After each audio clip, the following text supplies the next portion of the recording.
Welcome to Salt Lake Community College and the 20th edition of the Tanner Forum on Social Ethics. I am Dr. Clifton Sanders, Provost for Academic Affairs at SLCC. I'm delighted you have joined us for what is sure to be an inspirational and thought-provoking evening. The Tanner Forum has become an annual tradition at Salt Lake Community College. Since 1999, this event has provided an opportunity to thoughtfully examine and discuss social ethics as well as support the college's goal of cultivating an environment of respect that is advanced by different perspectives. At SLCC, we are always committed to our role as a community-based learning institution that empowers both the students we serve and the community we live in. Events like the Tanner Forum illustrate this commitment by offering everyone the chance to learn more about the world around us, as well as encourage all of us to think more critically about the issues we face as a larger community. This event is made possible through the generosity of the O.C. Tanner Company, and on behalf of Salt Lake Community College, I would like to thank them for their 2 decades of support for this forum.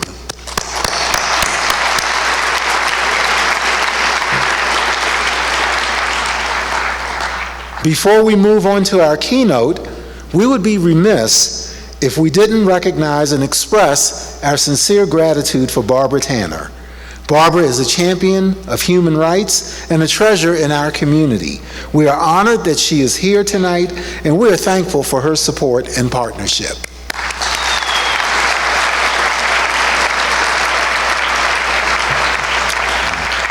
So tonight, the college is honored to welcome Dr. Talithia Williams as our speaker for the 2019 Tanner Forum.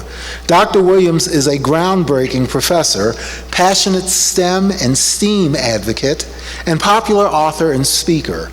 She is also the host of the PBS series Nova Wonders, and her work with Nova has been praised by the Los Angeles Times for sending the message that scientists come in a range of age, genders, colors, and hairstyles.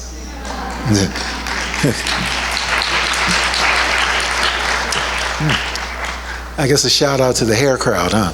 Anyway, Dr. Williams is also known for her popular TED Talk, Own Your Body's Data, which encourages people to use data as a way to take charge of their health. As the Associate Dean for Research and Experiential Learning and as an Associate Professor of Mathematics at Harvey Mudd College, Dr. Williams focuses on STEM outreach and the development and application of statistical models to solve real-world problems. She is also the first African-American woman to achieve tenure at the college. After Dr. Williams' presentation, a Q&A session will be moderated by Marcy Young-Cancio, Assistant Professor for the School of Arts, Communication, and Media.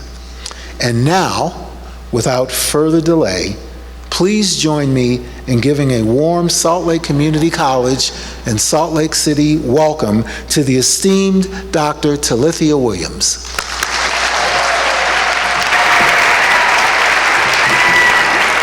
Thank you.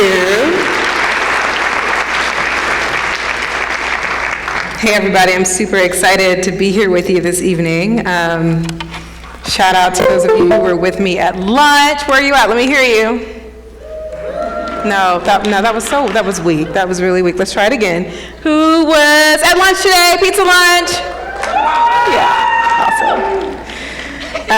Just for you, I picked a different video because you guys saw, you already got a sneak peek. So I got another fun video. I'm Talithia Williams. I'm super excited to be here. Thank you, Mr. Provost and Madam President, for inviting me to Salt Lake City, getting me out of sunny Southern California, and I felt like I landed in sunny Southern Cal. I was like, what, Utah? All right, Utah. So yeah, today we're going to talk about big data ethics, social consequences of data in society, and it'll be interactive, so I want to hear you. I'm going to need a volunteer in a minute, preferably a student, so I'm just putting it out there so you can be ready when the time comes to jump up and come on stage. I always like to tell you a little bit about how I got where I am. Usually when I introduce myself as a statistician, that's the first thing people want to know, like where are you from and what tree did you fall off of to be a PhD statistician. And so I grew up in Georgia, in Columbus, Georgia, about 100 miles south of Atlanta. And ended up going to Spelman College as an undergraduate. And Spelman is a historically black women's college in Atlanta. I had great mentors there. It was the first time I ever saw an African-American woman with a PhD in math. And so here I am with the late Etta Faulkner. She was one of my professors at Spelman, and so she really just inspired me to think about STEM and to see myself as a mathematician. I don't think I ever really saw myself like that until I got to Spelman. My senior year, Dr. Faulkner says, "What do you want to do when you graduate?" And I was just like, I don't know. I mean, in my family, it was a big deal to graduate high school. And so college, it was just like, whoa, like this is icing on the cake. And so when she said, you should think about grad school, I was just sort of like, when does this school thing, I'm good. I think I'm good. And then she showed me this chart of income earning over time based on degree. I kid you not. And it was like, associate's degree, bachelor's, master's, PhD, MD, And I was like, oh, these people with PhDs, like, do you see how much they make? And she was like, you could get a PhD too. And I was just like, sign me up. What do I need to do? Put me in this PhD thing. So that's how I ended up going to grad school, because I didn't know what I wanted to do with a math major.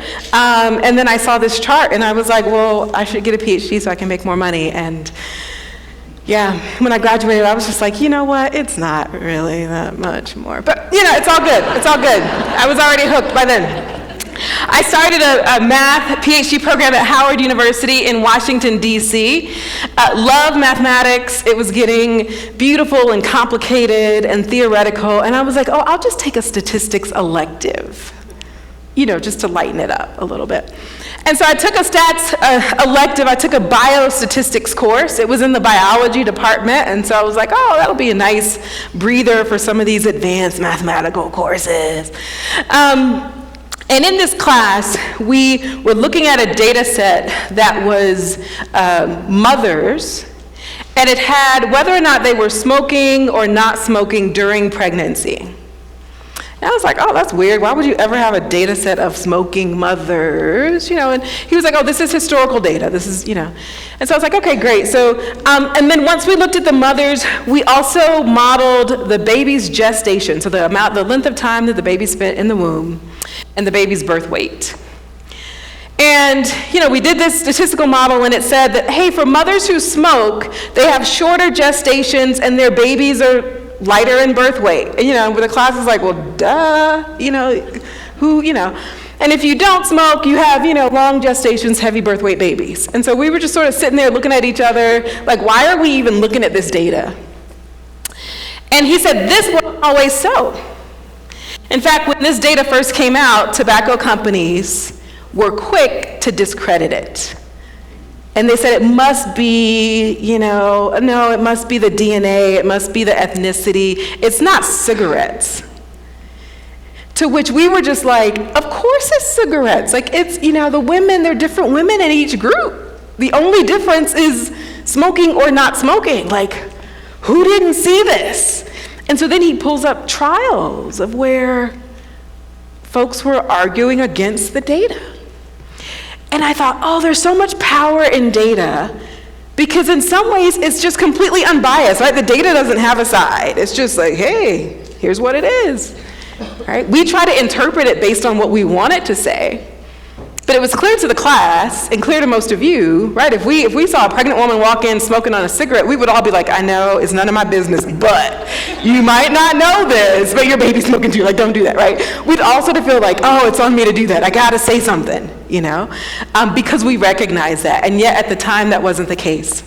So that was the moment that made me want to be a statistician. And so that was when I transferred to Rice University in Houston to their stats department. Here I am with my PhD advisor, Kathy Enzer. These are the folks who also graduated that year with me in 2009. my family, husband and parents and in-laws. We had a brand new baby boy, 2 weeks old. They thought I was going to deliver crossing the stage. They had like an ambulance on the side just in case. So those were fun times, and I'm currently on the faculty at Harvey Mudd out in Southern California. One thing I love about this picture that I told those of you that came during lunch is that I love that this picture speaks to who we believe has mathematical ability, right? And so we want our students to look at this, look at our math department, and see themselves represented in the folks that are faculty, because we believe anybody and everybody can do mathematics. So I hope that's what I get to leave you with today. Some other fun stuff that I've been doing before we sort of dig into big data ethics, as our provost mentioned, is working with NOVA and with PBS to really think about how to take science excitement to society. I look at this picture and I'm like, oh, if only I could have that makeup team. It was a whole team to get that look, that hair. I don't wake up like that. I wish I did. But it was great to be on set, to get to tape for a new NOVA series. I want to show you a clip that I did show you at lunch, so check this out. So Prediction by the Numbers is a show I got to do for NOVA and PBS. In addition to that show, so I sort of lead out that episode, NOVA Wonders is a 6-part series that I get to host with 2 other co-hosts. And so this series kind of tackles some of the biggest questions in science. What's living in us? What are animals made of? What are animals made of? What are animals saying? Not what we know what they're made of. What are we made of? Can we build a brain? Are we alone? Can we make life? Really exciting questions. What was fun for me hosting this show was sort of seeing the diversity that they wanted to put on the screen, because they really wanted to show all of not just the states, but really the world of like, what does a scientist look like, and that a scientist can look like anybody. So that's been exciting to do. In addition to that, I have a book that's out, Power in Numbers, The Rebel Women of Mathematics. Between this room, even though it's being recorded, I wanted it to be called, the subtitle to be Women Mathematicians with Attitude. Get ADD, attitude, some of you that's exactly what the editor was like, no one's gonna get your pun. I'm like, we weren't rebelling, no one's rebelling, like they like math. So that's what I wanted it to be. But I love sort of highlighting the lives and the story of women that have come before us and modern day women in mathematics. And I have a TED Talk on owning your body's data, so sort of talking about how we can take ownership of our data. That's where our talk is gonna go for the rest of the evening. And then last but not least, I have this amazing family, my husband and 3 boys that are a huge part of my life, so I like to give them a shout out whenever I give a talk, but also that you can see that, I'm enjoying this time away. Like y'all are vacation, really. Invite me back, I'll come. And it just, to get away from the craziness. How many of you have a device that collects data about your body? Raise your hand. You have some advice that collect. Yeah. What do you have? Let me hear. Fitbit. A watch. Apple Watch. What else? A scale. A scale. A scale. What else? Yeah. Glucose monitor. You're taking your blood sugar, blood pressure. Oh, what was that? Strava. Yes. Right, lots of ways that we collect data and information about our bodies. How many of you use that data in some way? Yeah, okay. You might have a minimum step goal, maybe, or not. You're definitely looking at your blood glucose, your blood pressure, your sugar, right? I need a volunteer. Come on up on stage. I need a student volunteer. Yes. Come on up. Give her a round of applause.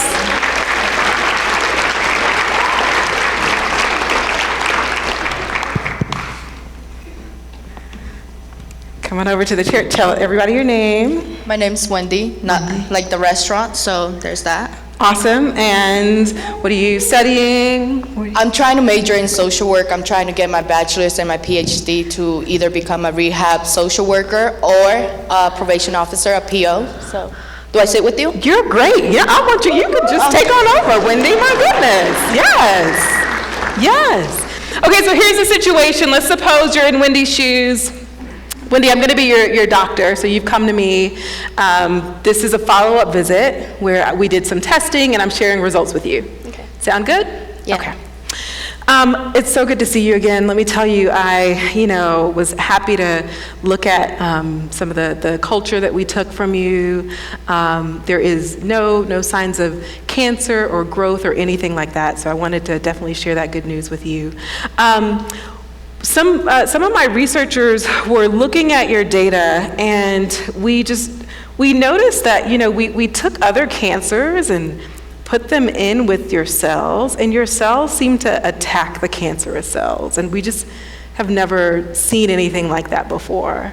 And so I just wanted to let you know that everyone was just really excited, and I'd like to just know if I could get another sample from you, if that would be okay. So you're trying to use me as a lab rat? Oh, no. Oh, not at all. I mean, so many people could be helped by your cells. I mean, it's hard to know whether it would actually work in humans. This was just sort of in a test dish. But, I mean, all you have to do is I just need a swab. If you would just swab this in your mouth. I mean, it's not, I don't need to take blood or anything, no. Mm-mm. So, girl, you want me to go, Yes, perfect, that's perfect, thank you. Could you sign here, just that would that be okay if we could just analyze this? Bring in the team. Oh, man. But now tell me how you'd feel honestly. So like when you hear that, do you think, oh, I want to help, or do you think they're using me as a lab rat? Wow. So I feel both ways, actually. It's like, I know I could help people and everything. That would be really nice.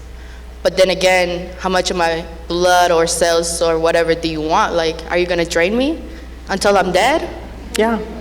What if I said instead, we see the potential that this might really cure cancer, and we'd like to give you a 5% of any income or royalties that we make? Heck yeah, I'm down. So why does that sort of change how you feel about the contribution? I'm a college student. I need the money, y'all. But it's also recognizing that you're making a sacrifice, right? Like you're giving something with the possibility of getting something in return, right? It could be that nothing comes from it. But it's also a way of being upfront with you, right? So it's not like I could have just not met with you and said, hey, your results are great, I'll see you in a couple months, and let me just go do some more work on the side with your cells, all right? So that's sort of the vein I want us to sort of think about today. How many of you, thank you. Thank you, that was awesome. Yeah, I'll put this up. How many of you know the story of Henrietta Lacks? Yes, raise your hand, that's great. How many of you don't? You're like, Henrietta, who? Yes, awesome. All right, let's watch another video. Great. Henrietta Lacks was a tobacco farmer whose cells were taken from her when she went to Johns Hopkins Hospital. She was suffering from cervical cancer, and doctors took a sample of her tissue. She eventually died from the cancer, but her cells lived on. Her cells had a unique property that they did not die. They continued to replicate. And so human cells that constantly replicate and duplicate. The issue with her cells is that now so many more discoveries were able to be made. And so her family didn't know that cells were taken, and they didn't know how they had been used and the impact that they'd made on society. And so that was sort of the conversation that we were having up here, right? How do we, if we're using information or cells from you, how do I communicate with you that to you in a way that's fair and equitable? What's my ethical responsibility as a researcher, and what has that been in the past? So here's Henrietta's story. This is Rebecca's book. The book has been made into a movie. Oprah starred as Henrietta in the movie. And then this is an image of her cells. So they're called HeLa cells, H-E-L-A, for Henrietta Lacks, for her names. And so that's a HeLa cells under a microscope. She was born in 1920, died at 31 years old from cervical cancer. Okay. And probably what was also difficult is that as a young black woman at the time, a lot of hospitals wouldn't treat her. And so with cervical cancer, and cancer was hard to treat and diagnose then anyway, but it was hard for her to get treatment as a woman of color, and yet her cells would go on to live and to help so many others. So her cells were the first to be immortalized and reproduced indefinitely to be used in several other areas of medical research. And the controversy came because her family didn't know that this was happening, which meant they also weren't seeing any profit from the use of her cells. And so this eventually led to the Informed Consent Code of Ethics. And her cell was really a medical breakthrough because there were so many diseases that were healed because we were able to do these experiments on human cells. Right? Otherwise, I either need a human person or I got to do it fast enough before the cells start to die. Right? A cell not attached to its host has nothing to support it, but not Henrietta's cells. They could live, they could duplicate, so we could do so many experiments on them because we weren't experimenting on a person. We just had human cells. And so that was the beauty in her. So 1951, down here, these are all of the publications that mention or have used her cells, starting in 1953.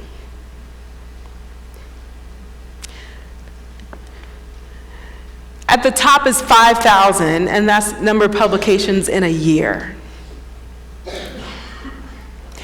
The only reason that these last three columns are red is just because their data is still coming in for those years, so the trend is still upward. Okay. And so you can sort of imagine the type of ethical dilemma that comes into play. Her cells weren't the only one that was taken. If you went to the hospital or the doctor back in the 50s, everyone sort of got cells that were taken, that were analyzed, that were looked at. Hers happened to be immortal, and so the discovery came from her. But had they not been, they would have been discarded like so many other people's cells were.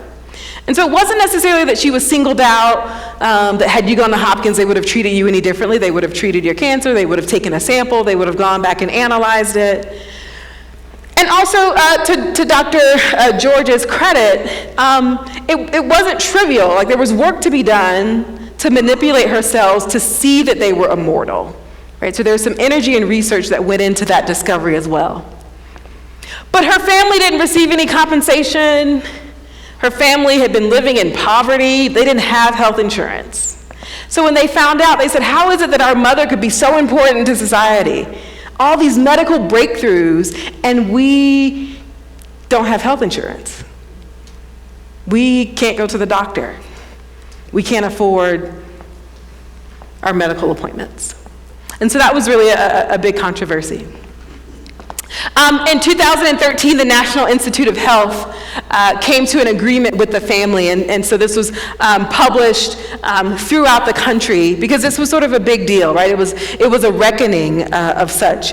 Eventually, it got to where we needed her descendants so that we could continue to map her DNA. And so her descendants got reached out to, like, hey, we've sort of been using your mom's cell, but can we get a sample from you because we need to just like check some stuff out, right? And so they were sort of like, well, you know, what is this? And so that was sort of how they found out. So her complete DNA has been published. Anytime someone wants to use it, they now have to go through the NIH to get permission. 2 members of her family sit on the board that gives permission for folks to use their mother's cells. And so there's been a reckoning to think about how we as a society, who has ownership of our data, who has ownership of things that come from our body. How do we give that ownership away? Can we choose to give it away? At what point do we no longer have ownership over it, right? Could this ever happen to us today? Maybe? How many of you have done one of those DNA tests? Raise your hand high. Come on, no shame. 23andMe, Ancestry.com, right? Were you excited to get your results? Told you what you already knew. Yes? Yeah? What else did they do with your data? They destroyed it after they told you, of course, I'm sure, didn't they? Got rid of it? Maybe. Let's see. DNA ancestry tests may look cheap, but your data is the price. So these companies are in the business of getting your data, right? DNA spit kit. That's all we need, just your spit, your DNA, and then just trust us to do the right thing. You may have seen even recently in the news where some of these companies have partnered with pharmaceutical companies to sell the DNA data that they have so that research can be done. Do you get any of that? Are you getting a cut, 1/1,000,000th of a cut for your strand of DNA that's going to help? Did you sign off on that did you read the fine print? Maybe. So those are things that I want you to think about, because what does it mean for a company to now have your DNA? And really they have the DNA of people who were close to you as well, right? Because once they get mine, you sort of know the folks around me. You can pick them out easily as well. What's the worst that could happen? Okay, yeah, Talithia, they got my DNA, no big deal. I mean, How many of you have seen this in the news? Watch out, guys. Teenager finds sperm donor dad on the internet. What? Oh, hi, donor dad. And this guy has 12 donor children. Yeah. Some ways you don't want to earn money in college. Like, I know it's hard, but some things you don't want to give away at this time in your life, right? So 12 donor kids, these records are sealed. It's not that the company went out and was like, hey, let me tell you who your donor dad is. A teenager says, hey, I'm going to upload my DNA. And my DNA matches 5 other people. It looks like we have the same dad. And all of a sudden now you can triangulate who that person is. Because we all know your DNA. Watch out, some of y'all, I see you're looking a little bit nervous. How many of you have heard about this recently? The Golden State Killer who was caught based on DNA. 40, 50-year-old, unsolved, horrible abuse, murder case, solved because of DNA.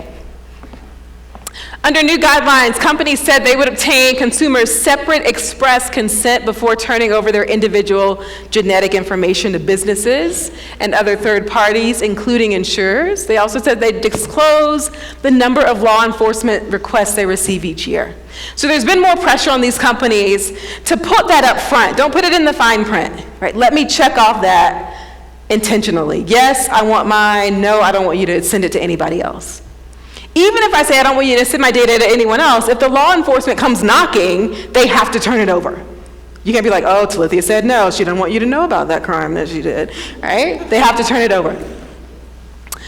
The new commitments come roughly 3 months after local investigators used a DNA comparison service to track down a man police believe to be the Golden State Killer, who allegedly raped and killed dozens of women in California in the 70s and 80s. Before half of y'all were born. Investigators identified the suspect using decades-old DNA sample obtained from the crime scene, which they then uploaded to GED Match, a crowdsourced database of roughly 1 million distinct DNA sets shared by volunteers. Okay, that seems legit. Here's the kicker. Detectives then gathered Joseph James D'Angelo Jr.'s DNA, some of it taken from the handle of his car door. What? Some from a discarded tissue in his trash. And they found that it matched the evidence. Now that's where it's getting a little like, we want to catch him, but at what point does it cross over into privacy? Right? You've come into my home, you're swabbing my door, you're digging through my trash. And this was a sort of a good ending, right? I think we could all agree like, well, let's do what it takes to get him off the street. But once we open the door to that as a possibility, it's now a possibility for anyone. Right? What other reason do I need to go swab your door and check your DNA? What other reason do I need to get to dig through your trash? What if I suspect you've done something, and just based on my suspicion, I now have the privilege to go and get your DNA. Okay? There are no laws in place to regulate that currently. There's nothing that says someone can't go dig in your trash and get your DNA. It's your trash. You threw it out. You had it out to the curb. That means anybody can take it. I just took it. It was out there, right? What should we be on the lookout for? So I want to leave you with 5 principles of data social ethics. Because I think this is sort of the agreed upon direction, especially for data scientists in the field, those who do research in the field, that if we're going to really dive into thinking about how we use each other's data in an ethical way, we sort of need some ground rules. So here are the 5 ground rules that I want to leave you with tonight. Ground rule number 1 has to do with privacy, right? Private customer data and identity should remain private. What does that mean? You need to have the option to opt in or opt out, and you need to be continually given that option, right? It's not like a one-time, I opted in and now I'm in for life, or I opted out and now my data can never be used. So privacy is number 1. I need to be able to opt in or opt out. Number 2, shared private information should be treated confidentially. Now, this seems sort of basic, like, well, sure, it should be confidential, right? But what does that mean? Third-party companies often share sensitive data. Have you ever gone to a website and it's like, we use cookies, and if you continue to mull around on our website, we're going to collect data about you. You're just like, whatever, yeah, right? They're collecting data about your clicks when you leave their website, right? Not just while you're on it. Right, so we need to have restrictions on how and whether that information can even be shared further. Right? So maybe it's once I leave your website, you stop collecting data, you stop tracking my data. Okay? Number 3, customers should have a transparent view of how our data is being used or sold, and the ability to manage the flow of our private information across massive third-party analytical systems. This is a hard one because if I'm a company, if I'm a corporation, and I got your data, I don't want to keep having to interact with you about it. I don't want to know if you change your mind, if you feel differently. I want you to sign off once or not, and then I want to be done with you. Because it takes resources for me to continually stay in touch with you, to tell you what I'm doing with your data, and for you to give me approval. It's easy to be one stop, right? You approved it, great. Keep on about your business, right? So good data ethics says, no, you need to actually be involved, be committed, be communicating with the consumer at all levels. I love this. You got Dilbert, some of the older ones we remember. Yeah, young people are like, what, is that a cartoon? I've never seen that before. Customer data is an asset that you can sell.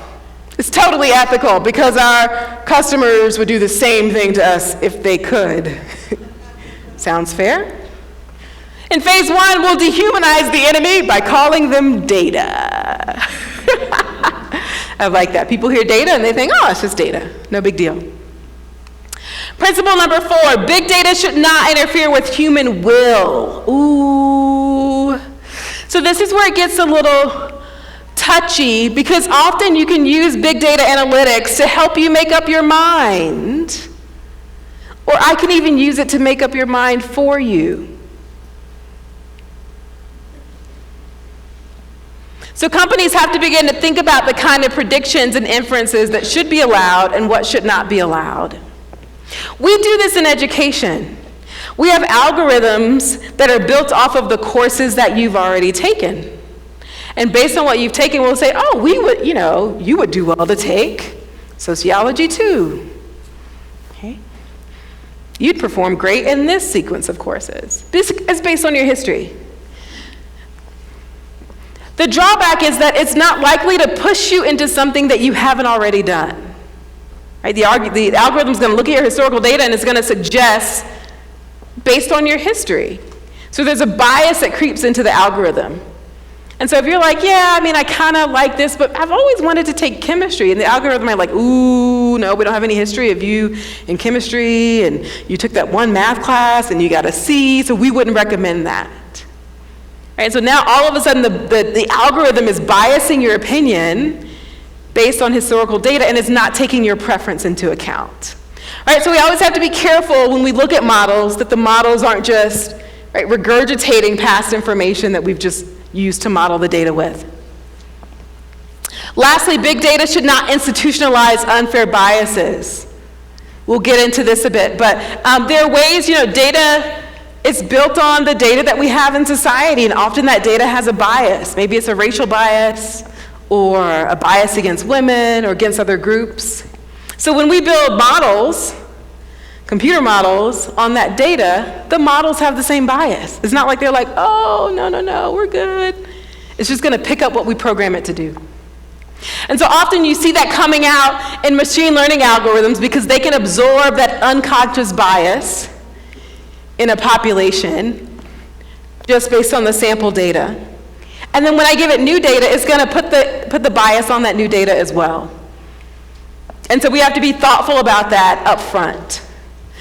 This comes out a lot in different policing algorithms. So algorithms that try to help police get to different areas. Where is crime most likely to happen?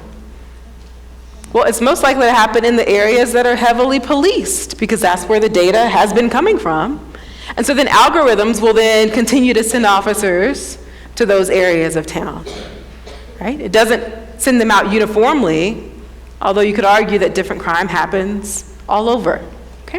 So we have to be thoughtful about that. So that's what I want us to pick up. We'll get to that a bit in the questions. And then lastly, how are we training sort of the next generation to be ethics-minded? This is always fun for me because I'm always thinking about like how I can train, in particular, girls and girls of color to see themselves in these fields, to see themselves as data scientists, as computer scientists, as engineers, as mathematicians, as statisticians.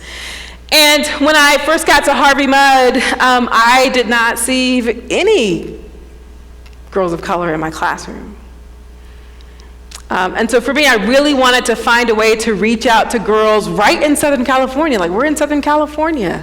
There's no reason why we can't see that same diversity on our campus.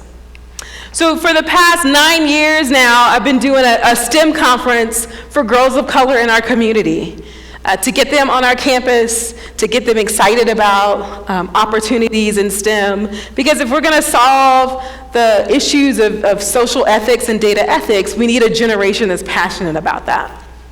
And so I love to get these girls on campus. I put in parents, because the first year, the parents just hung around. They were just like, we're not leaving our baby girl on this college campus. I don't know what you guys are doing, where these boys are at, I don't know, but I'm staying right here. And so we had parents hang out, and I'm like, I'm so sorry I don't have food for you. Like, we just didn't plan, and we thought y'all would just drop them off. And, no father of color is dropping his daughter off at a college campus. And so we learned the hard way that, like, we needed to do something for parents, because they were going to hang around whether we had something for them to do or not. So we started doing a parents' workshop. And so we were like, well, parents are here. And so we brought in activities for the parents because for our parents, often we have, as you all do, a lot of first-gen students in our area. And so for one example that one of my parents gave was, my daughter kept talking about being an engineer, and she's excited about engineering. And I was just like, honey, what do you want to drive a train for? And he was, I just kept telling her, no, like, you don't want to do that. And I said, let's talk about what an engineer is. Okay? Because he's thinking like, I need to convince my baby that she doesn't need to do that. And her idea of an engineer, and she's like, well, I don't know why dad won't support me to be an engineer. I want to be an engineer. So we have sessions with all of our girls. We give them an opportunity to kind of speak their truth in the microphone, answer a question, build those relationships.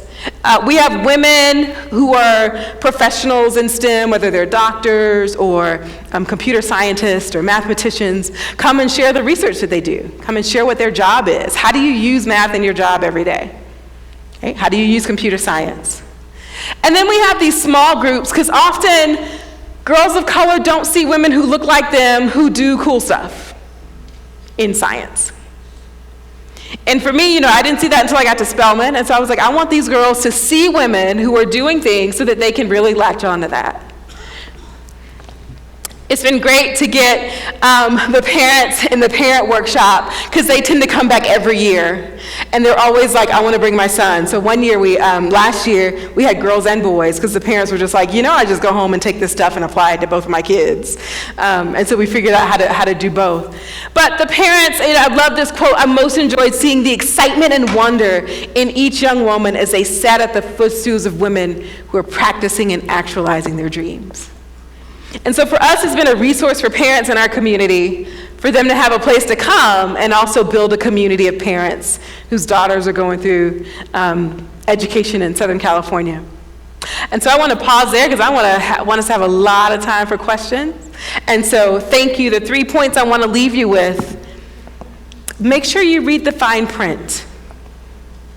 Okay? Whenever you're asked to share something, make sure you just try to pause and read the fine print before you just agree to it. Some stuff you have to agree by default, I get it. But make sure you read the fine print, because you may not know the rights that you're giving up, the data that you're giving up, who has access to your data. We do this often when we go visit our doctor, is ask for copies of our stuff. Like, let me get copies of my x-ray. And they're like, copies of your, like, is my x-ray? Like, if anyone should have it, I should have it. It's my x-ray. So I want a copy. And you're like, okay, here's the film, but I want my data. I want to have it. I want to be able to see it. I want to be able to move around with it. Second, advocate for data transparency. This was really significant for me. If you've had a chance to watch my TED Talk, I talk about when we went to the hospital when we were 9 months pregnant, and we walked in and did a stress test for the baby, and the doctor wanted to induce us. This is just the doctor on call, wasn't my personal doctor. And that conversation with him was, well, why do you want to induce me? What data do you have to make this decision on? And he's like, look here, 20 minutes. We're looking at your baby's heart rate, and look, 2 places it spiked. And I was like, okay. And so I'm looking, I'm like, well, it looks like it just picked up my heart rate, and then it went back to the baby's, and then it picked mine up. I don't know, that's what, don't worry about it, honey, don't you worry your little head about that. Let's just get you a room and induce you. Right? Data transparency. Because I had to ask to look at the data. He didn't say, like, here's what, I was like, why do you want to induce? Well, it's all over the place. Let me see all over the place. What does all over the place look like? 2 spikes that hit my heart rate and went back? And so that wasn't a flat out rejection. I said, hey, why don't we do 20 more minutes and just make sure the baby's okay? And that's when it became a tug of war. Well, I'm the professional. I know what's best for your body. So let's just induce you. And I said, I know what happens with inductions. You throw somebody into labor, next thing you know, you're 30% more likely to have a cesarean. And so we're going back and forth with numbers and data. I didn't tell him I had a PhD in statistics. Like, you don't walk in the room like, by the way, here's my diploma. No, right? I'm walking in as a pregnant woman with her husband, And so then he says, I just don't want you to miscarry this baby. And I'm like, well, that makes 3 of us. good to know. We're on the same team here. You know, I'm like, what? And so then I was like, was that a scare tactic? Like, what? You know, this is baby number 3. Like, my body ought to just push this thing on out. Like, hey, you know, I can do this with no hands by now. But I kid you not, that was what he said. I just don't want you to have a miscarriage. And he was just as serious. And I said, well, now what percentage of women miscarry at this point in their pregnancy, right? Data transparency. He said, oh, you know, I said, no, because I want to know. This is serious. And he said, well, you know, you know, your rate doubles if you go past your due date, so we just need to get that baby out of you. I said, so if you had 1,000 women, how many of them are going to miscarry? And at that point, it would be a stillbirth, but he said miscarry. I said, how many of them would miscarry just before their due date? And he said, well, you know, 1 in 1,000. And I said, how many just after their due date? And he said, 2 in 1,000. So it doubles from 1 to 2. And I don't mean that flippantly. For those 1 and 2 women, that's significant. But that wasn't enough to convince me that I needed to get the baby out right now, right? And so I said, well, you know, I just don't, I don't think we need to throw my body into labor. Women have been given birth for years before induction. Don't get me wrong, you know, nothing against being induced. But my body hates induction. My body like turns on, induce, and you're thrown into labor, and then the baby's like, get out, get out. It's like being kicked out, being evicted. What some of your parents are gonna do to you once you finish, right? Kick out. There's no like warm transfer, like, oh, you got a job, that's great, I'll give you 6 months. Like, you know, babies like the warm transfer, not just like, we had to sign a waiver to leave that day, that we would not sue them. And I was like, we're not gonna sue. It's just, you haven't convinced me that this baby is in danger and needs to come out immediately. You've shown me no data that says that I gotta get this baby out. If you show me that data, I'm ready to be induced. Right? I'm not like, oh, boo, medicine, I'm ready. But this data that you're, like, this isn't, you know, you haven't valued anything that I brought to the conversation. Everything that I bring was sort of like a no, you don't know. We won't talk about race and gender. I mean, so that was sort of another issue. Maybe had I said, oh, you know, my PhD is in statistics, maybe the conversation would have been different. Advocate for data transparency.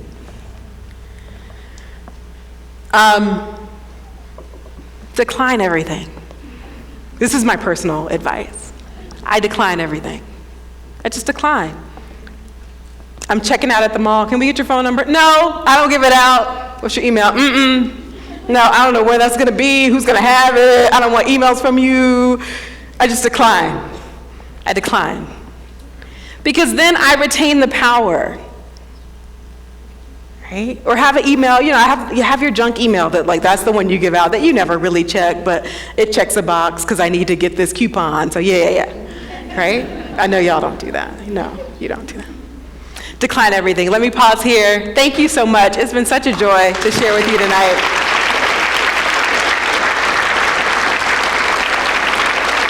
And I think we have time for questions. So yeah, if you want to hang around, I'm ready. Hello, thank you.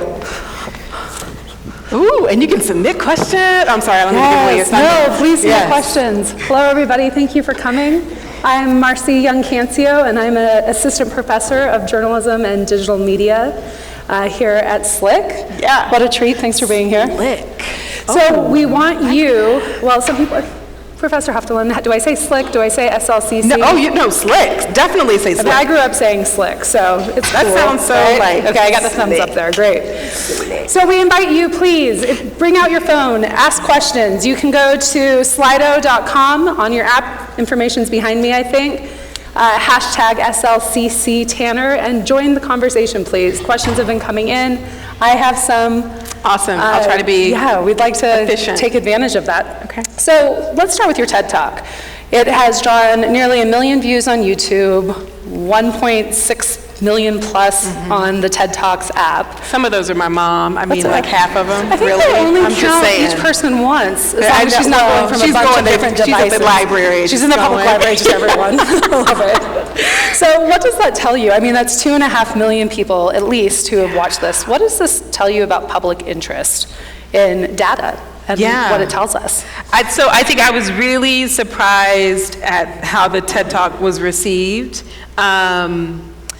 And I still get emails from people when they watch it. And I think what was so telling to me was people appreciate transparency. So they sort of appreciate, me sharing my story. Here's what happened in our family. People often share that they never knew that that's how their body worked. So I often get emails from young women who were just like, I didn't know my body functioned like this. It's so neat to learn. Why am I this age and just learning it? Why didn't I learn this in high school or in college? And so for me, it's been just a blessing to see how it has blessed other people. A large folks who are in the Catholic community. So when my husband and I got engaged, we took a natural family planning course through the Catholic Church. And so that's how we learned temperature and so it was really an NFP TED Talk, right? And so I would get emails from Kat like, how did you do an NFP TED Talk? Like, how in the world? And so just really being open and transparent about our life, but sharing that in a way that's going to get people excited and get them to think about their own data, I think is what has made it successful. Well, and I think that a lot of people are intimidated by the data. Oh, absolutely. I mean, there's overwhelmed by how to collect it, what to do with it once you have it, and then how to analyze what that means. What's your advice for taking all of these numbers, beautiful minding it for the average person? I always recommend just one step at a time. A lot of your apps have sort of built-in analysis that are already there for you. I use an app where I track, like my cycle, and it automatically predicts when my cycle is going to come. And so there are things that you don't have to do any math in the background, right? You can just use the app, let it do the predictions for you. So that's sort of like the ground level, like, all right, I'm going to use my data, but don't ask me to do anything with it. As you move up in sophistication, you can export your data from these apps. So there are ways that you can go into settings and say, I want all my data. I want all my weight data. I want to see how my weight has changed over time. Or I want to see my blood glucose level.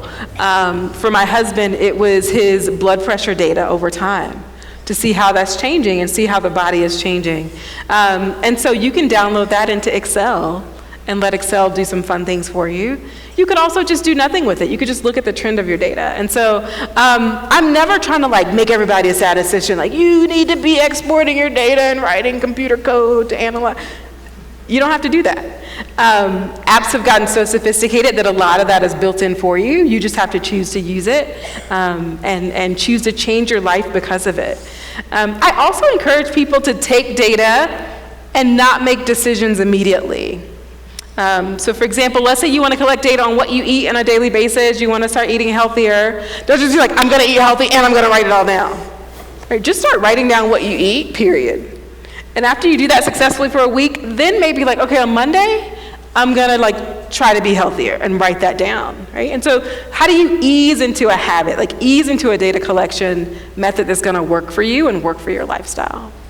So storytelling is a big thing that can come from this data and this collection. We have some of our journalism students in the audience today, but how can collection of data go from being a very personal thing about you, whether it's how many steps you get in or how those 2 brownies that I just ate at the reception factor and how many steps do I need to walk to burn those puppies off, right? Yeah. How can it go from being very personal to telling stories that matter to everyone in this room and to society at large without it being overwhelming as something that you really have to work through? How can you tell interesting stories from the data?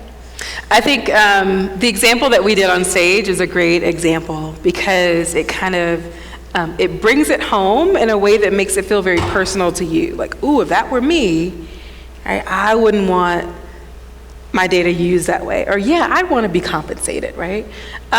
Sometimes when we just tell the story of an individual, it's easy to sort of be like, well, that was them, and that was back then, and that doesn't really mean anything for me. And so I always like to make it real. Like, we're in this situation right now, what are you gonna do? And you all were clearly sympathetic, like, oh girl, don't give her your data. Okay, she's gonna pay you? Okay, well maybe, right? And so now we're all of a sudden, we're invested because we're like, well, what would we do and how would we operate? And so that's why I wanted to lead with that and then connect to Henrietta's story, because this is what happened to her. And she didn't have a choice. And she didn't know about it, and her family didn't know. And so now all of a sudden we're just like, well, that doesn't feel right, because this personal story didn't feel right. Right. In this situation. And so I think stories are so critical because we connect ourselves to the story. And the story is your truth. So my story about, being in the emergency room and, this doctor not listening to me, you guys were just like, oh, no. Like, I could see you. You were just like, you were in it. When I'm like, here are the 5 rules of ethics, you're just like, yeah, okay, that's nice. Privacy, okay, yeah. But all of a sudden, when I'm just like, and then he said I'd have a miscarriage, like, some of you guys were like, no, he didn't, like, right? And so, this story has now drawn you in to the experience because we're connecting on a human level, right? And not just a number, it's I'm a number, I'm that person, I'm that woman who got treated that way, and now all of a sudden we're invested in it. And so I think, journalism, it's so important because people in my field can't make that connection. They're like, here are the numbers. Don't you see the numbers? The numbers are beautiful. And you're like, well, right? And so, like, who's gonna help translate the numbers in a way that people are gonna receive and be excited about receiving? Well, and I know a lot of journalism programs across the country have incorporated data storytelling into their curriculum. Oh, yeah. I know my alma mater has a very pricey master's degree that focuses on data collection. Yeah. And so it's something that's being invested in. But Henrietta Lacks' story is a great one to be able, and you showed some great graphs that complemented that. But how has her story not just changed the way that her family's been able to own more of her story, but how has it changed the way that medical and health information is collected and used these days now? Yeah, it's still changing. So there does have to be consent for if you would like to submit samples to be used, if any type of work is going to be done or research on your data, there has to be consent. Once you consent, it's not clear that you still have ownership of it.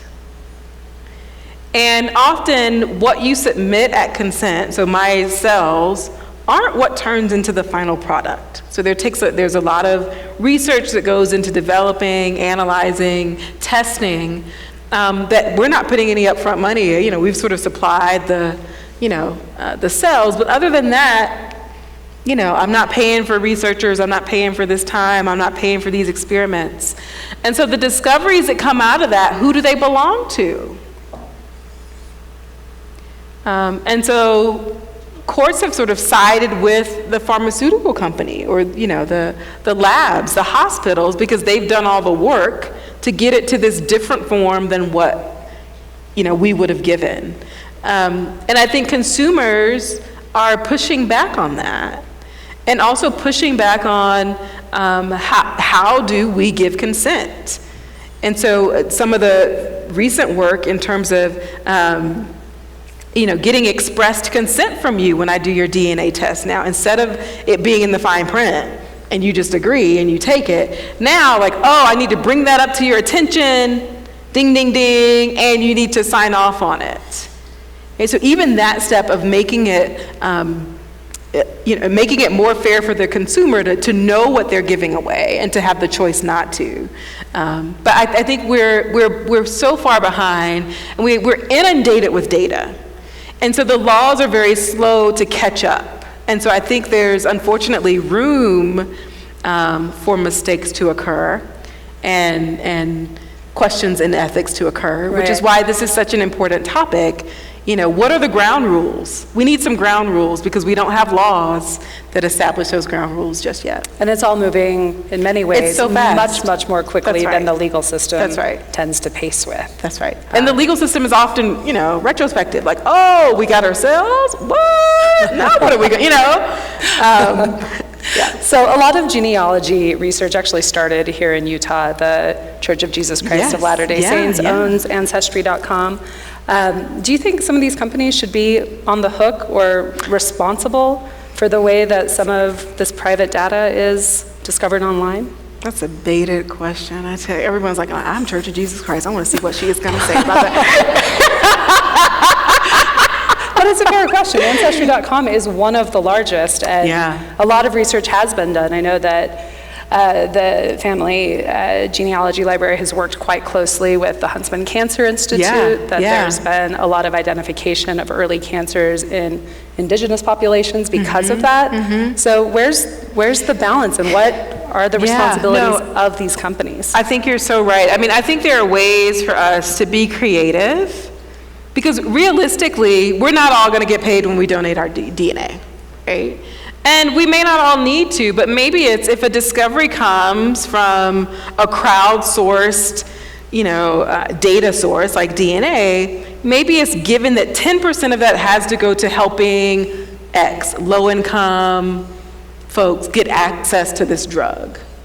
And so I think there are things that we could all be like, yeah, I'd be excited about that. You don't have to cut me a check, but if I knew that 10% of your profit was going to uninsured folks in this area, or, I think we could all be like, yeah, that feels good. And so I think those are ways that we can push back on companies. No, you don't have to pay every person pennies who's given you their DNA, but there's something that you need to contribute back to society, to better society, and to help folks who would not have access to the drug that has been created from this source. So yeah. So, and then along those lines, I think that most people, particularly in this room, would agree that favoring knowledge over ignorance is almost always a good thing.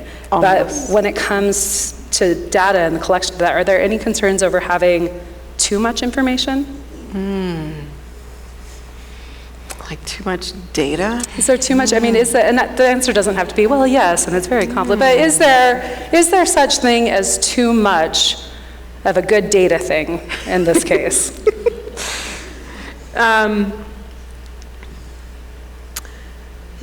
So selfishly, I would say yes. If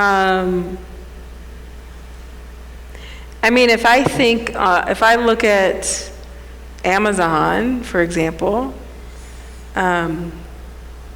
Amazon does too good of a job of telling me what I need because of my historical data. And it's too good because I'm like, you're right, yes, oh, we're out of that. How did you know? And it's like, because every 3 months you order this. And so I think there are ways that an overabundance of information can lock us into the things that we already do. And so for me, for example, it's easy to be like, oh yeah, click, click, click, click, you're right, yeah, that looks good. And then I'm sort of going down this narrow road and I'm not stepping out. I'm not, well, you know what, let me try a different thing. Let me do something differently. And so I could see how a lot of data, if it's reinforcing something that we already know or believe or do, then it's never exposing us to something different. Right. And so maybe that's not a lot of data per se, maybe it's just sort of a lot of the same data, right? Because these algorithms are feeding off of what we give it to then give us suggestions. So while data can encourage us to both be curious, it can also force us down the least traveled path. That's right, that's right. So how can we sort of step out of that? How can I throw the algorithm? Like, what do I need to order to throw the algorithm off? I don't know. You should let me know. That'd be good. Throw it. I know. Mess with the data. Amazon. I really need dog food. Yeah, dog food. They got a dog? No, we don't have a dog.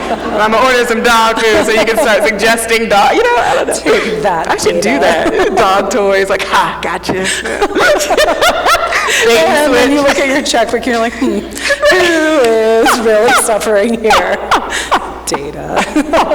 So anonymous, whoever this is, asks, stand up. There's Stand a up. lot of anonymouses, but this question comes from anonymous. Okay. What are the limits of data? And what's one question you've asked yourself that data couldn't answer or give you? Ooh, limits of data. So, data only it's limited by how it's collected and who it's collected from. And so if I want to understand how a drug works on a particular population, then I need to collect data from the whole population.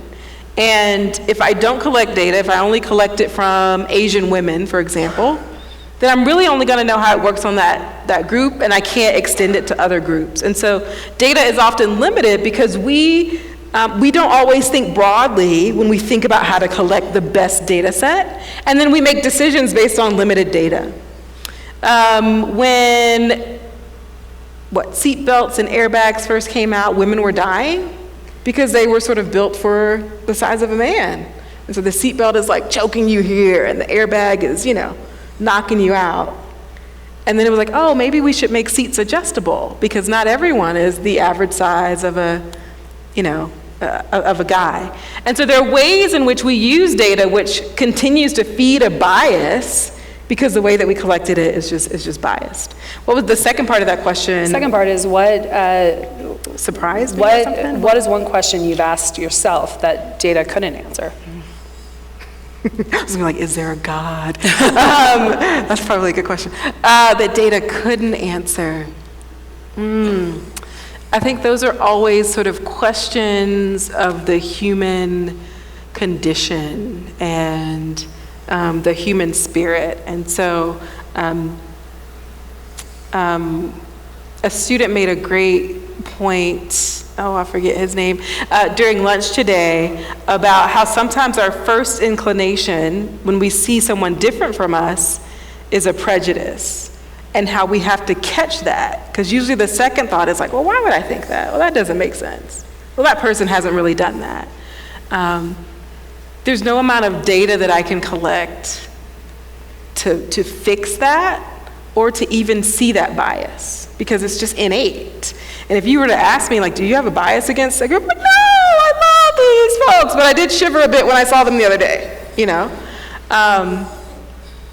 And so it's not going to be able to necessarily find those innate parts of us that are broken. It also doesn't show the innate good in people. And I think we don't do enough job of giving everyone that credit, that there's good in everyone. Data doesn't really pull that out. Like, we sort of label people like, you're bad, you've done this, you're awful. But we don't get a way to really get to know them. And so I think it just takes more than just numbers aren't going to characterize a person in that way. So I guess on the flip side of that, how can the collection of that data both contribute to, confirm, or break down stereotypes? Yeah, I think, so like the collection of data. Yeah, how can that either dispel stereotypes or reinforce them? Yeah, I think it does both. So, part of reinforcing the stereotype is often that, these are sort of mores that have come down through society that we've sort of inherited almost unconsciously. We have an unconscious code that we speak in that sort of speaks to some of our biases. So for example, maybe a side of town is a little suspect. It's got some gangs over there. And I don't want to say, like, it's got gangs, you don't want to live on that side of town. I might look at you and I might say, you know what, it's a little suspect. It's kind of risky. And so we have code language that we use that sort of codifies our biases. If I tell you, what's a welfare queen? Well, what comes to mind? An Asian woman? No? Y'all like, that wasn't. So when you hear the term welfare queen, you sort of have this bias like, oh, there's probably a black woman who's mooching off the system. right? And so there are ways that I think our society has built and encoded bias just in the way that we interact with each other on a daily basis. And so it's hard we have to operate within that while also recognizing it and then working against it. And so it's just, you can't get all of that out of the data because it's steeped. We're just steeped in that. I don't know, you could think of another example of a term that you automatically have an image of something. Mathematician, I don't come to mind, right? And so that's a bias that's against women, maybe against people of color. If you Google mathematician right now, tell me how far you have to go before you see a black woman. Page 13, already done it. So, right? And so there are biases that are just steeped in society, and we can't fix that. And so that's why we have to be conscious of them, right? And consciously work against them. Yeah. So I know you were joking a little bit with the data not being to tell you about God, but you're both a mathematician and a woman of faith. I asked you this question earlier today. And those ideals often conflict in society. How do they both contradict and complement each other? Yeah. I don't see any contradiction. I see, when I think about God, I see God as a chemist and a physicist and a mathematician and a statistician. Like, how's all this working? Like, you must know more than I do, because there's so much beauty, there's so much math in nature. If you know about Fibonacci sequences, like, you see that throughout nature. And I love that I feel like I get to uncover that. God already knows. It's not like, he's like, wow, what? I didn't know that. Like, it's, he knows it's there. And so I feel like in that discovery, it can draw us even closer to him, at least for me. I often, push back at I have students who are students of all faith, along with atheist students, agnostic students. And so often they will just say, like, I don't understand how you could believe and be a scientist. Or how can you believe and be a mathematician? Because science proves that there is no higher being. We can explain everything. And I always love to give the example in mathematics, like, what is a negative number? What is -2? And show me -2. Like, let's see, well, it's negative. Like, okay, well, but what is it? And what is 0? Like, think about it. What is 0? Like, is this 0? No. Well, 0 is really the absence of everything. Okay. But how do you know that you have a 0? Like, how can you prove that there's a 0? Well, if I have something and if I take everything away, then I've got, And so, there's some things in mathematics that we take on faith. We take negative numbers on faith. We take 0 on faith. We take imaginary numbers. What's an imaginary number? Well, Prof. Williams. There's whole branches of mathematics that are built. Complex analysis is built on imaginary numbers. But at the core, you have to assume that the square root of -1 exists. And it doesn't. But we define it, and then we create math from it. And so those are acts of faith. There are ways in which we have faith. When I sat down in this chair, I placed my faith in it. I wasn't like, well, let me make sure, did they screw these on right? I didn't eat. I was just like, oh, all right, And so many things in life we step out on faith with that we don't even think about. And yet, for some folks, when it comes to God, it's like, oh, I need some data, I need some evidence, I just can't, I don't know about that. And so for me, I'm always encouraging them, like, what does it mean to step out on faith with God? And what does he need to do to show you that he's real? Like, that's always my question. Like, ask, okay, what do you want? He can do anything, so just like ask.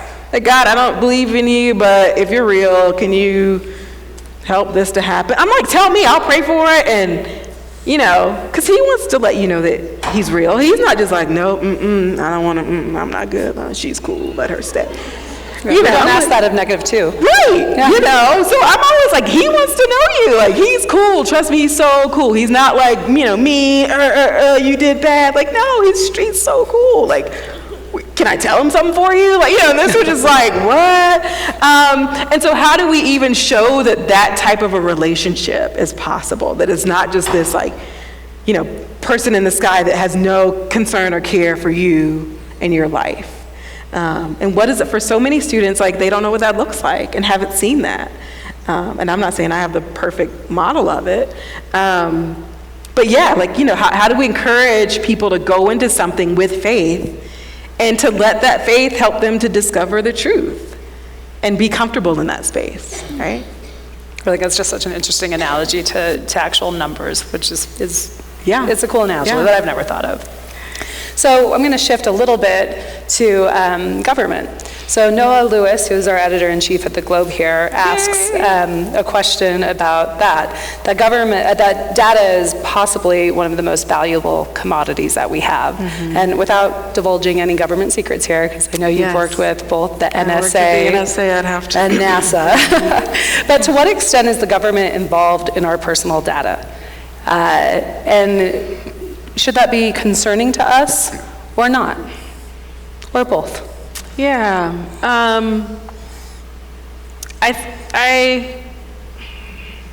it doesn't keep me up at night. I'll say that. It doesn't keep me up at night. I think Facebook has more of my data than the government does. And so when I think about it that way, I don't really stress about what the government knows or does not know. I think that we have to be vigilant. And I think that we have to continue to push against, making sure that we maintain privacy as citizens. I can also see the other side, that with data and information, you're able to get bad people, right? You're able to better triangulate. You're able to better see if a person's being abducted, right? Like you can use that data to find that out. And so I'm often torn because I want to use data for good, but as soon as you use it for good, you can also use it for bad, and so that's why the question of ethics is so important, because someone has to have the ethics to say, I'm only going to use it in this case. I'm only going to use it for trafficked people. Like, oh, how do I find trafficked women? Okay, I'm going to go on. I'm going to pretend to be this. I'm going to collect this data so that I can get trafficked. Like, yeah, we'd all be behind that. But you could also be collecting other data. And who regulates that? There's no regulation. And like you said, we're inundated with data. So the data is coming faster than we can create laws to manage it. Right. And so I think for me, that's more so the concern, is that our government sometimes just moves at a snail's pace when it comes to innovation or laws or changes around data. And this stuff is just happening so quickly that it's easy for someone to take it and move it in another direction. And all of a sudden, we've got a big issue. It's amazing how the knowledge or the wisdom of Stan Lee keeps cropping up, right? Yeah. With great responsibility or great That's power right. comes great responsibility. Absolutely. True for this too. Absolutely. Yeah. So I have a question now from Jose. He asks, has the United States done enough to help women and minorities achieve jobs and positions in STEM careers, or should the government be doing more to help with this? That's such a good question, Jose. Have they done enough? It's a catch-22. So the government can support and encourage and provide money and resources for folks to go into STEM. Sometimes those disciplines haven't changed. And so I know a lot of folks who made it through, got their PhDs, computer science, women, went to work, and was like, oh, this environment is toxic. Well, the government can't fix company environments.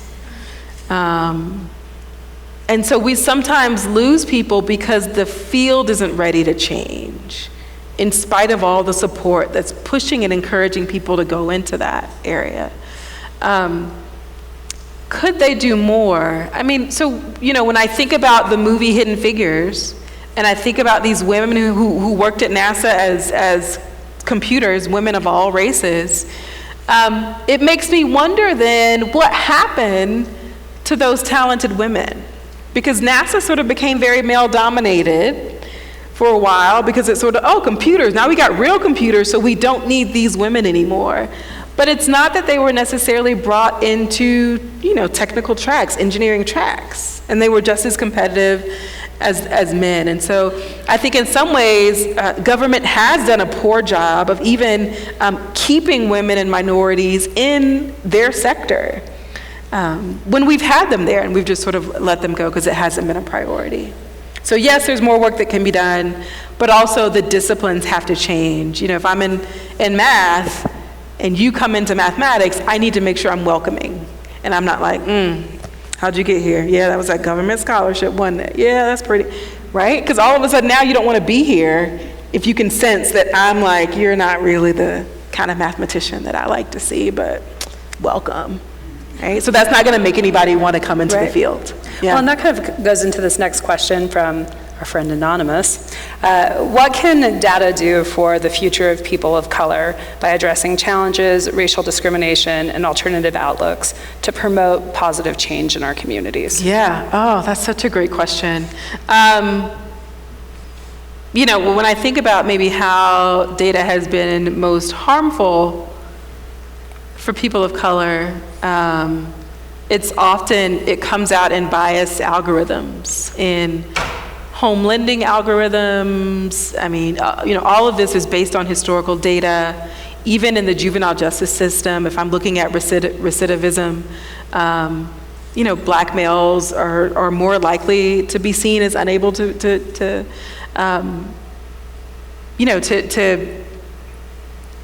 recidivized. Is that right? You guys are taping this too, so it's going to go down in history. And so they're more likely to be given harsher punishments, all based on an algorithm. And so I can see how data has not been helpful for communities of color just because of the histories and the biases that is based on. Lending data has been biased.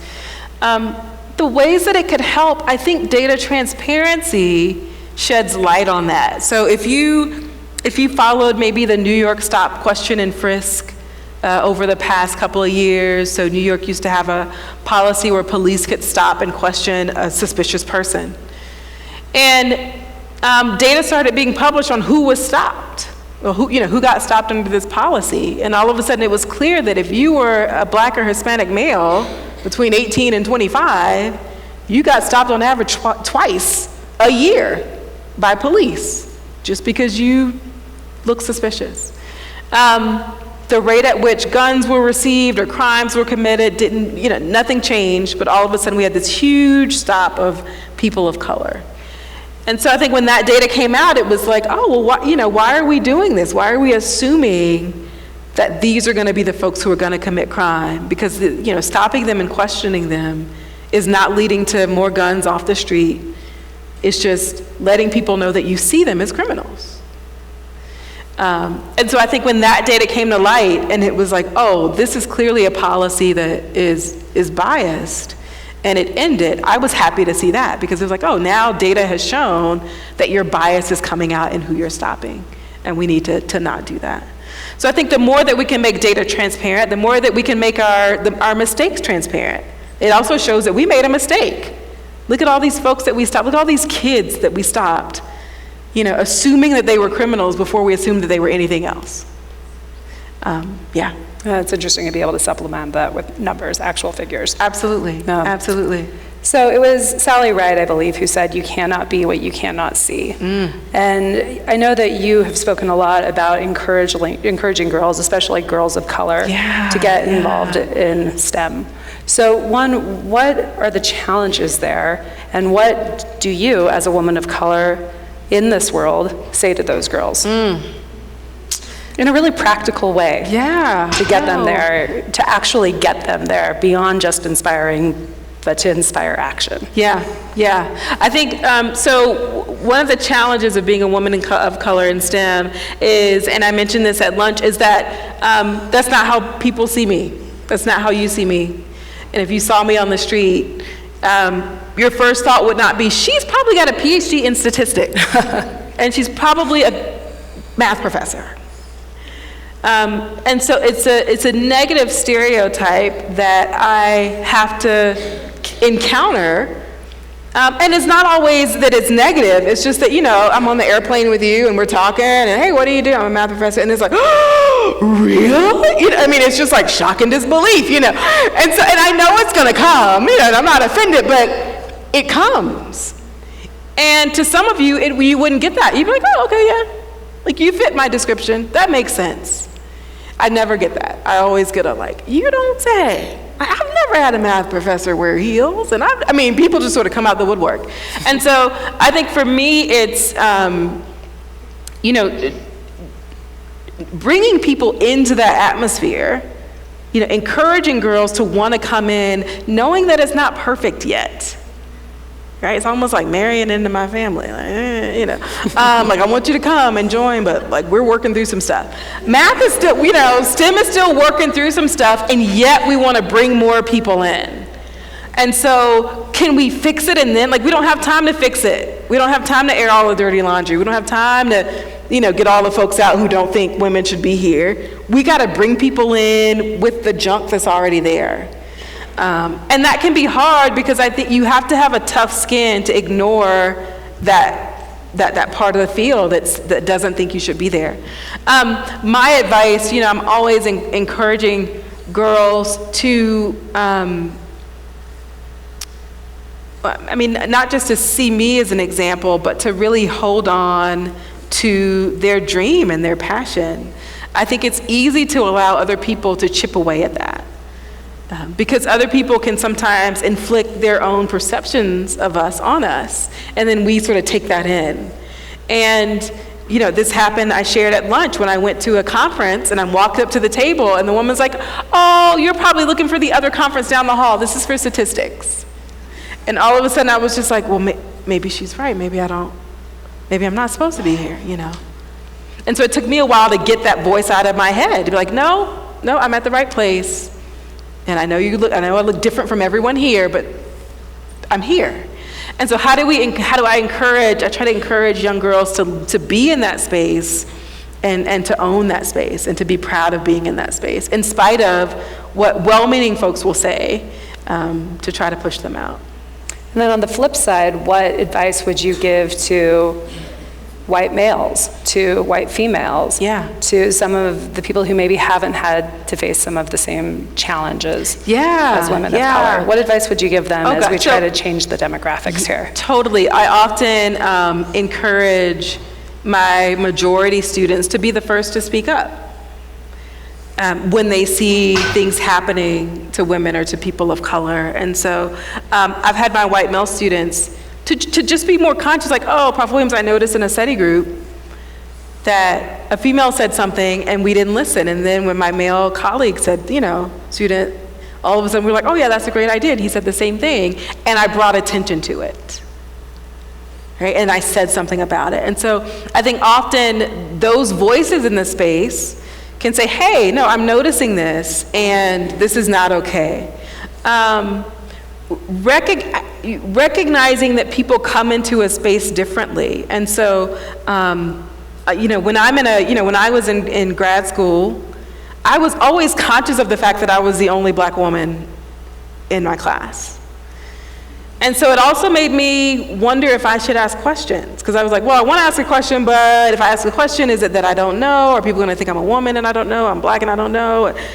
And so I was sort of, you know, but my male colleagues were like, yeah, I don't understand that. Oh, okay, cool. No, what was that? No, I don't know. Oh, yeah, this is, you know, and so I'm like, man, they can ask any question. I wish I was bold enough to ask any question without the fear of letting my race and my gender down that someone's going to think is stupid. And, you know, and so to them, they're just like, yeah, I don't ever think about that. You know, I ask whatever.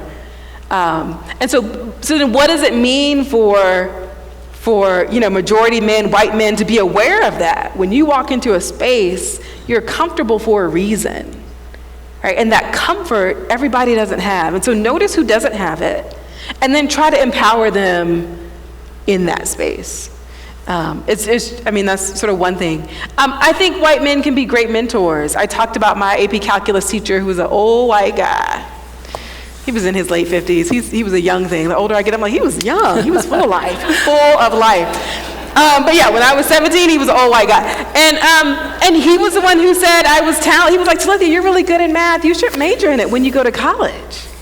And I was like, Mr. Dormer, are you you think I'm good at math? No. Really? Right, because all of a sudden this person who looked so different from me was affirming my mathematical ability. Like, thank you, I'm a mathematician today because you said it. You know, sure, my mom said I could do it, but like, she had to, right? Somehow Mr. Dorman didn't have to, and him recognizing that ability and affirming it, I latched onto that. I was like, oh, well, if you think I can do it, person who has no reason to have to affirm me, then I know I can do it. And so I think often people who are different from us have even a greater power than our own family can have, because we hear their words differently. Like my kids, I say stuff, and then, you know, they go out and they hear it from someone else. They're like, wow, I'm like, I told you that yesterday. I just told you that. Like, it's like, but the way he said it, Mom, it was just like, okay. Right, so we hear things differently from people who look different from us. We also are hurt differently from people who look different from us, right? So sometimes when words hurt, it's like, oh, from a different person, that can also, on the flip side, be even more hurtful than coming from someone who looks like us. Yeah. Well, and you talked about this a little bit earlier today, where there's allies in this community, but you talked about how white men and women can be sponsors. Yeah, let's end on right. that. What does that mean? Yeah. So when I think of sponsors, I think of someone who is promoting, putting you out there, nominating you, writing a letter of recommendation, going out of their way to lift you, and not just sort of mentor and like, oh, I'm here if you need, you know, a shoulder to cry on. Like, that's nice. But I really need someone who's gonna say, you know, here's why you should admit Talithia. Here's what, oh, Talithia, I've got a spot in my lab. I want you to come work with me. I need a TA. I want you to grade for my class. Because now all of a sudden you're elevating in addition to just helping and mentoring and supporting. And so how do we think about, for those of us in the majority, how we can elevate people around us and not feel like that's challenging us as well, right? Because when we elevate others, like we all move up. But really think about how we can sponsor and do more than just sort of mentor and support. Because I think we got mentor and support down. Like, it's like, yeah, I can mentor, yeah, I'm here for you, yes, come to office hours. But really what we need is to, like, how do we help and push and encourage those students to really be amazing and sort of set them up for success. And so that takes an extra kind of level of investment. Yeah. Well, we have a lot of questions. I would love to ask all of them, but we need to wrap up there, and that's such a nice high point to end on. Thank you so much for being here. Thank you. You all have been amazing.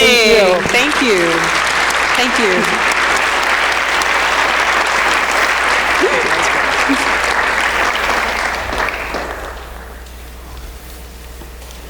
Such a lovely evening, don't you think?